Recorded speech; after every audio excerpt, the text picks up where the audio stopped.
দুদিন আগে এক আপু আসছেন, উনি ভিডিও এডিটিং এর জন্য একটি পিসি বিল্ড করবেন। ওনার বাজেট ছিল 2.5 লাখ টাকা। ওনাকে জিজ্ঞেস করলাম, আপনি কি ধরনের ভিডিও এডিটিং করবেন বা কি ধরনের সফটওয়্যার চালাবেন? উনি সফটওয়্যারের নামই বলতে পারেন না। দেখেন কি একটা অবস্থা। আমি মনে করি একজন বিগিনার এডিটরের ভিডিও এডিটিং এর বাজেট কখনোই এত বেশি হওয়া উচিত না। আজকে বিগিনার লেভেলের একটি ভিডিও এডিটিং বিল্ড শেয়ার করব, যেটা দিয়ে আপনি স্মুথলি কাজ শিখতে পারবেন। প্রসেসর হিসাবে এখানে রাখছি Ryzen 5 এর 5600G, motherboard MSI 520 MA Pro, RAM হিসেবে রাখছি টিমের টি-ফোর্স ডেটাটাফ গেমিং 8GB 16GB। আপনি চাইলে আরও 16GB অ্যাড করে নিতে পারেন। থাকছে নিটেকের 512GB Gen 3 NVMe।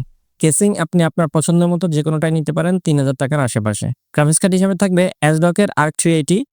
Power supply হিসেবে থাকবে Antec-এর B550 80+ ব্রোঞ্জ। এই পিসিটার কস্ট আসবে 52 থেকে 55,000 টাকার আশেপাশে, যা বিগিনার এডিটরদের জন্য আইডিয়াল একটা সেটআপ হবে। পরের ভিডিওতে আবার দেখা হবে। সবাই ভালো থাকবেন।